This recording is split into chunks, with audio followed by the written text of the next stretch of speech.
तो हम लोग कवितावली में वन गमन प्रसंग की चर्चा कर रहे थे। श्री राम जी, सीता जी और लक्ष्मण जी रास्ते में जा रहे हैं और मार्ग में नर नारी चर्चा कर रहे हैं कि क्या मनोरम छटा है, क्या अनुपम दृश्य है। तो उसी का पाठ हम लोग करते हैं। इनके नेत्र कमल के समान हैं और मुख भी कमल के ही सदृश हैं। इनके सिर पर जटाएं हैं और प्रशस्त अंगों में यौवन की उमंग झलक रही है। सांवले श्री रामचंद्र जी और गोरे लक्ष्मण जी के मध्य में विद्युत के समान आभा वाली एक रमणी सुशोभित है।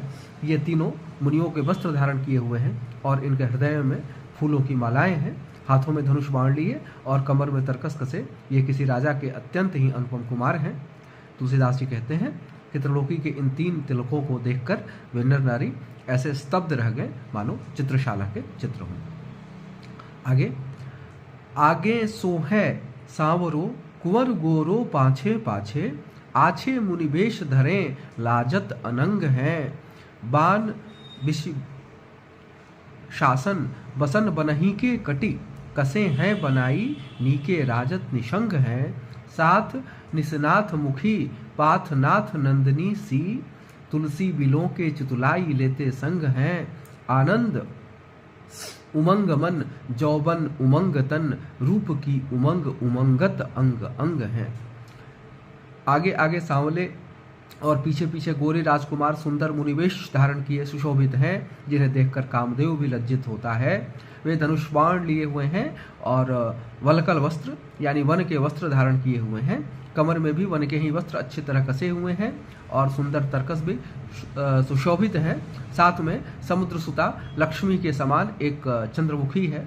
गोसाई जी कहते हैं ये तीनों देखने से मन को संग लगा लेते हैं।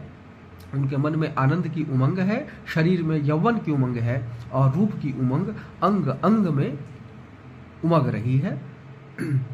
आगे सुंदर बदन सरसीरुह सुहाए नैन, मंजुल प्रसून माथे मुकुट जटनी के।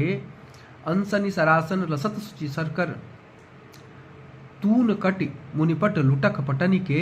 नारी सुकुमारी संग जाके अंग उबट कै, विधि बिरचय बरुथ विद्युत छटनी के।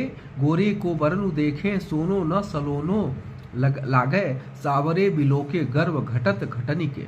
यानी उनका मुख सुंदर है, कमल के समान सुहावने नेत्र हैं और मस्तक पर जटाओं के मुकुट हैं जिनमें सुंदर फूल खोसे हुए हैं। कंधों पर धनुष, हाथों में सुंदर बाण, कमर में तरकस और वस्त्रों की शोभा को लूटने